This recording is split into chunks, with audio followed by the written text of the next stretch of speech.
Good morning, good morning, good morning, everyone. This is Reverend Dr. Mary Whitney. I wanted to say today is our 235th day together.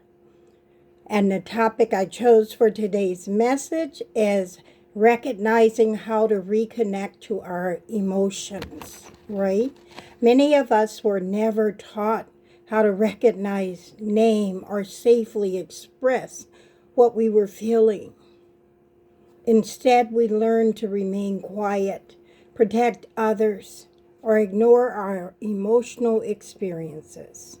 As adults, reconnecting with our emotions often become an intentional practice rather than an automatic response. Healing begins when we become curious about our feelings instead of judging them. We have to have some compassion for ourselves, right? We give it to so many others. Naming what we feel does not make us weak. It helps us understand ourselves with greater honesty and that lived compassion rather than assumed compassion, right? And sometimes you have to practice showing yourself compassion. It doesn't just come automatically. Okay, and so I know that's a mouthful, and I want for us to sit up straight. I want for us to take a few deep breaths together. We're going to take 3 deep breaths in, 3 deep breaths out as we ground ourselves and call out this marvelous day we're going to have. Yes. So let's give ourselves a gentle hug, and we're going to take a deep breath in.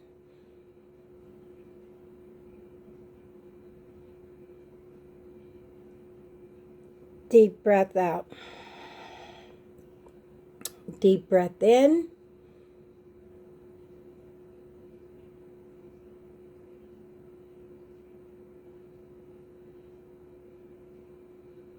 Deep breath out. One more. Deep breath in.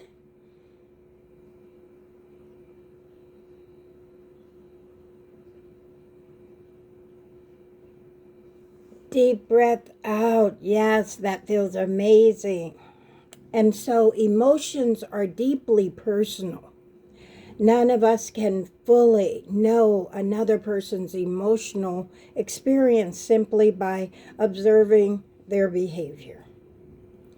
Epistemic humility reminds us to approach both our feelings and the feelings of others with curiosity instead of certainty, because we really can't read another person's heart. We can assume what's on their heart. So rather than assuming, we know why someone acts or reacts the way they do. We can ask thoughtfully questions and remain open to learning what lies beneath the surface. You know, it's like an iceberg. You can see the top of it, but you don't know what's connected to what's underneath it, right? And many of us have many different roots grounded inside our cores.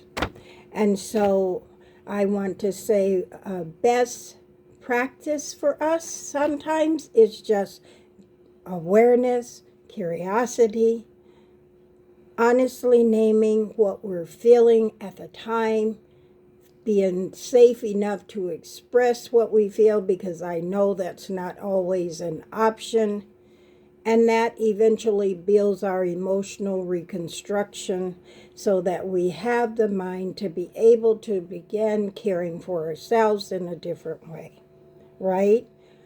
When something happens and you feel triggered, notice what you're feeling. Notice where it was at in your body. Notice what's showing up. Name what you're feeling.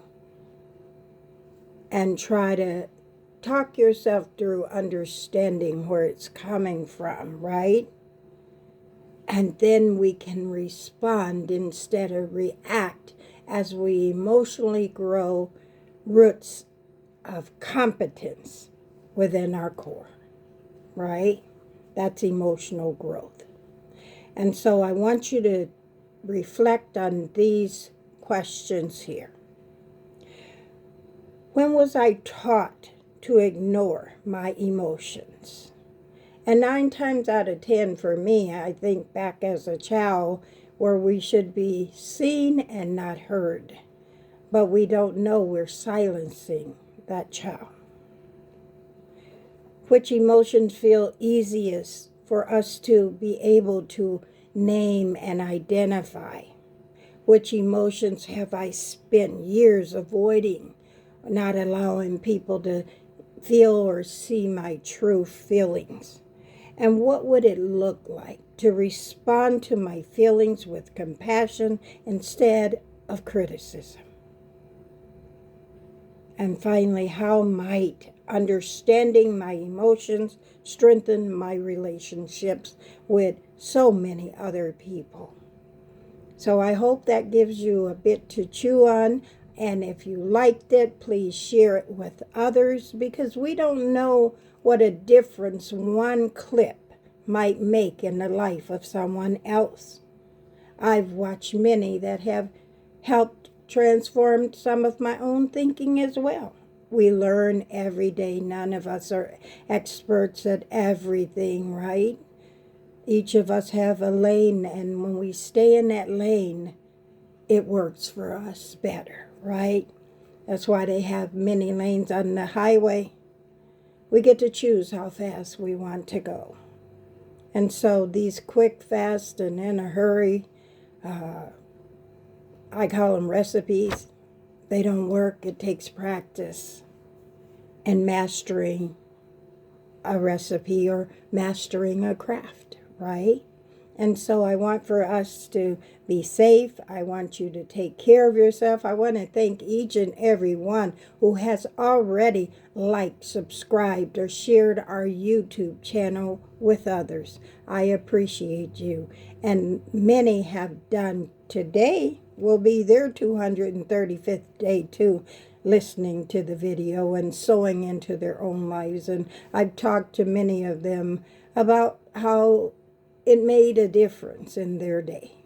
So let's give ourselves a hug gently, and let us take 3 deep breaths together again.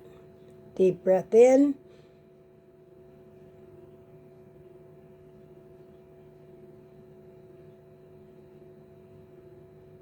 Deep breath out. Deep breath in.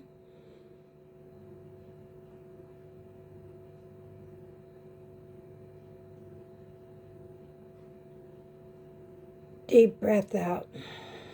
One more. Deep breath in.